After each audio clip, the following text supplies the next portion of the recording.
What's up, people? Welcome to the New Jersey Real Estate Crash Course Study Guide Part 3. We're doing vocabulary.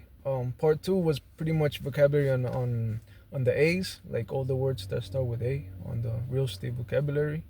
And this one's gonna be start with the B. I'm gonna try to do as much as I can for now.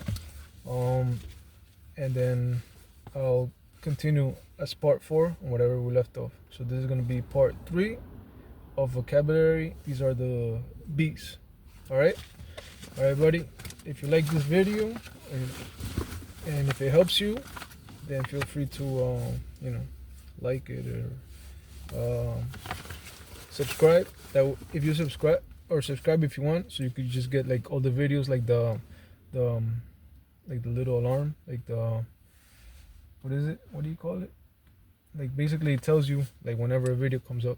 All right, buddy. Okay, so we're up to the B's. All right, so let's start. Today we start with balloon payment. Balloon payment. Balloon payment is the final payment of a mortgage loan that is considerably larger than the required periodic payments because the loan amount was not fully amortized. Balloon payment, the final payment of a mortgage loan that is considerably larger than the required periodic payments because the loan amount was not fully amortized. So balloon payment is like let's say you have a type of loan that you pay maybe like, I don't know, 8% interest, or let's say 5% interest for like the first 8 years, and then on the 8th year then you start paying a lot more or the full amount. You know what I mean? So it's like a balloon, like it grows over, like after the 8 years is gonna be like more. It's sort of like an arm mortgage. All right, so that's called a balloon payment.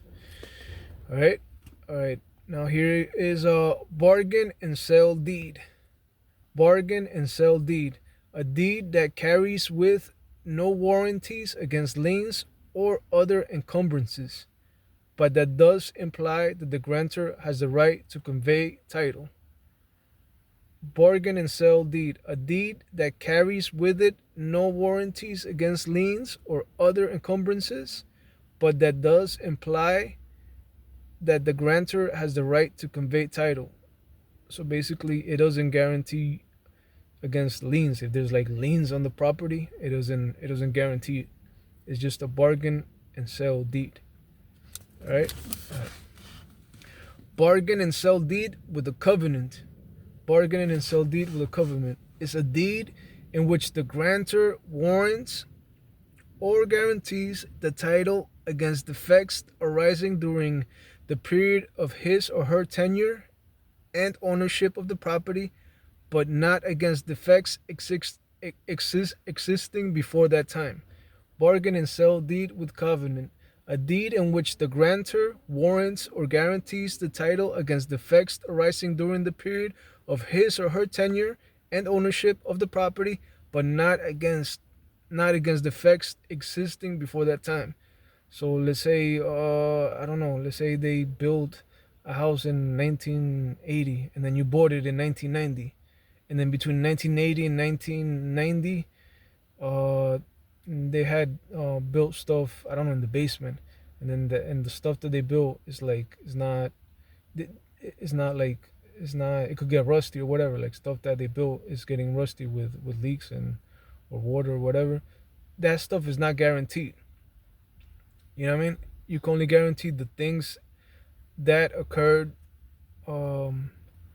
during the time where they lived there, where they had ownership of the house.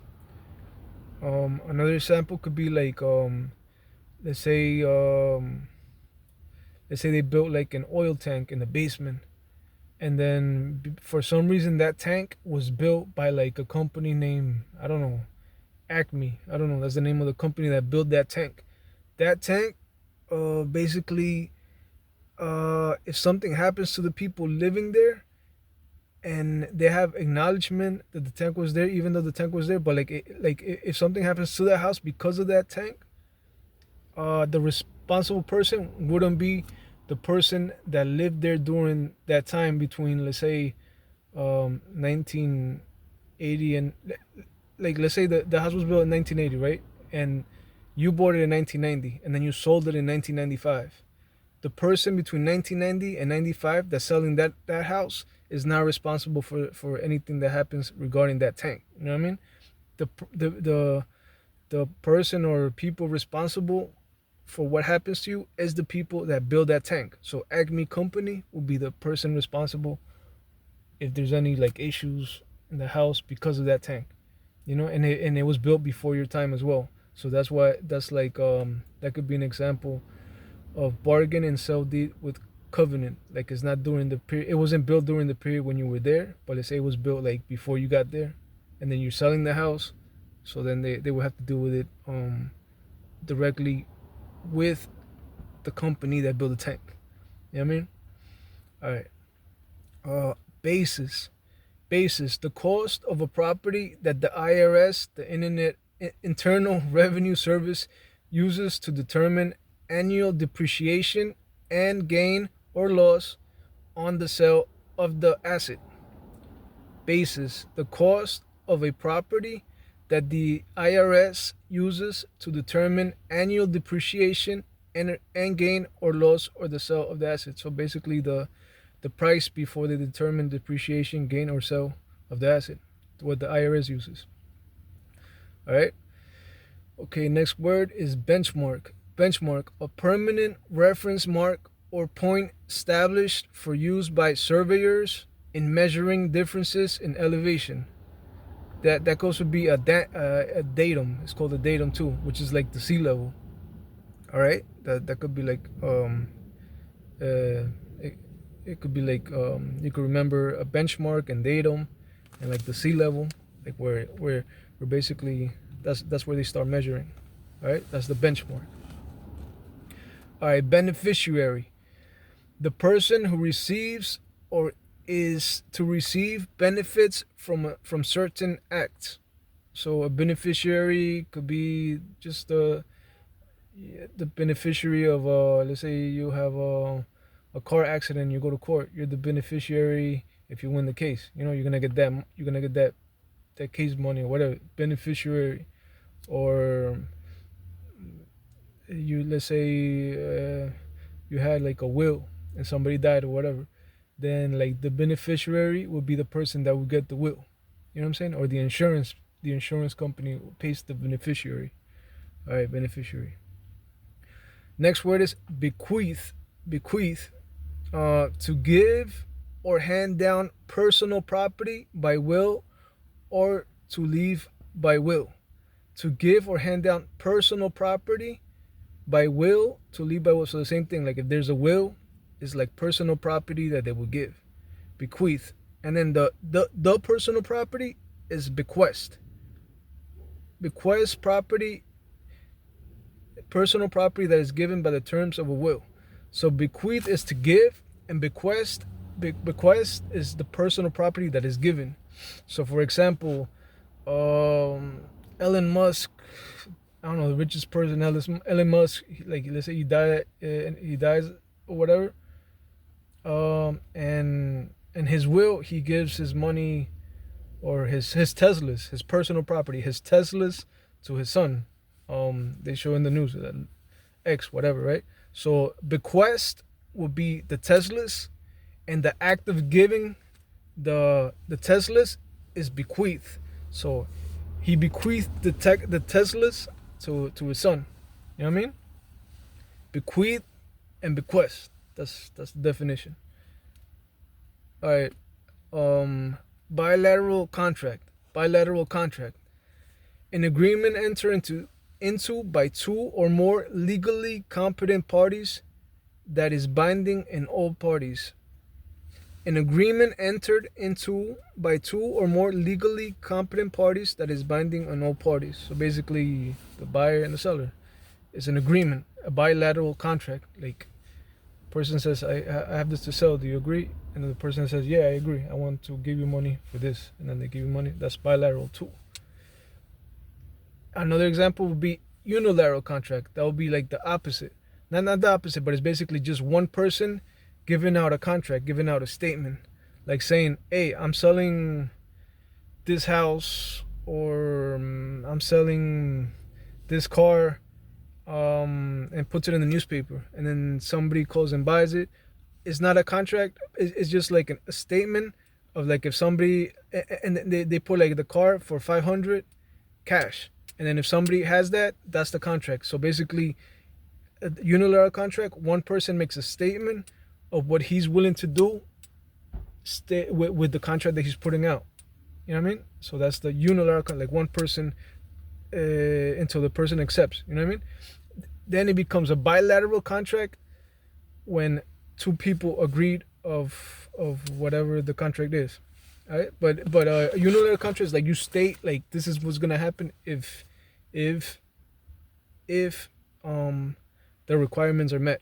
But it doesn't go to anybody specifically yet. So it's considered a unilateral contract. All right, next word is bill of sale. Bill of sale. A written instrument given to transfer title of personal property. A written instrument given to transfer title of personal property. So like a bill of sale, let's say you're selling a house and you're selling a house and you have one of those like plastic, the plastic jacuzzis, you know, like the jacuzzis, like, and then you want to sell the house. That might be considered personal. That could be considered personal property because they could take the jacuzzi with them to the next house, but instead they decide to sell it with the house. It's not let's say it's one of those plastic ones that is not attached, that you could remove it from the house. You will have to write a bill of sale for that personal property. You know what I mean? Not like the built-in jacuzzis, like those plastic ones. You know what I mean? You could think of like a kid's jacuzzi, not jacuzzi, you know, where they play in the water, like those little pools, those plastic pools, like a cool plastic pool, but that detaches. That you will have to write a bill of sale instead of including it in the deed. You know what I mean? Instead of including it in the real estate, instead of including it in selling the house. All right. Next word is binder. Binder. An agreement that may accompany an earnest money deposit for the purchase of real property as evidence of the purchaser's good faith and intent to complete the transaction. Binder. An agreement that may accompany an earnest money deposit for the purchase of real property as evidence of the purchaser's good faith and intent to complete the transaction. A binder. I think they got the word originally from binder, of like a binder usually would have like, let's say there's a will, and it would have like all the documents of the will, the statements, whatever's left. So it'll be like in a binder. So they call it binder, an agreement that would accompany an earnest money deposit for the purchase of real property as evidence of the purchaser's good faith and intent to complete the transaction. Because usually earnest money deposit will be like money given to basically to confirm or to affirm that you wanna buy that property. So you give them earnest money deposit. It's like a wedding ring, like earnest money deposit. Like this is like a promise ring. Like I give you promise money. So that way you know, like you're gonna buy the like it's like a contract. It's like a deposit. You know what I mean? So, and it also works as like a backup for like the realtor. You know what I mean? Like you're serious about buying the house. You know what I mean? So it's like a deposit, earnest deposit, that you're serious about the house. So they may include the binder, which is the book of like of like the paperwork. Like basically, let's say you're selling a house that was from a will of somebody that died or whatever. Then the paperwork will be inside that binder. So that would be considered like that paperwork will be binder. That's what they call it. All right. Next one is bi-weekly mortgage. Bi-weekly mortgage. This is the repayment plan in which half a monthly payment is made every 2 weeks, the equivalent of 13 full payments in the year. Bi-weekly mortgage. So you get paid every 2 weeks, and you just decide that you want to pay right after. Which, if you pay a little bit more every 2 weeks, what I understand is that it does make a difference as far as the time that you want to pay it off, that you want to pay off the house or whatever, you know, if you want to pay off your house quick or whatever. All right. Blanket. Next word is blanket mortgage. Blanket mortgage. A mortgage covering more than one parcel of real estate. So let's say it's like a mortgage covering more than one parcel of real estate, a blanket mortgage. So let's say you want to buy like a special, like let's say this guy, he's like an owner, he owns like the whole block, and he has, okay, I got these two houses, I'll sell him the two houses for the price of one, you know.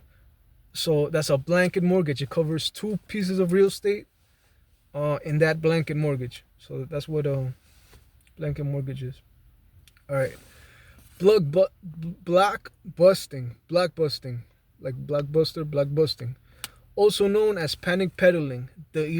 Panic peddling. This is the illegal practice of inducing homeowners to sell their property by making representations regarding the prospective entry of minority persons into the neighborhood. So basically saying like, look, it's basically telling a realtor, let's say like a realtor is like, he's like super greedy and he's trying to like get people to sell their house, and then he goes to a place where there's a really, I guess, a lot of racist people, and he starts telling the racist people, hey, there's a bunch of like different race people, that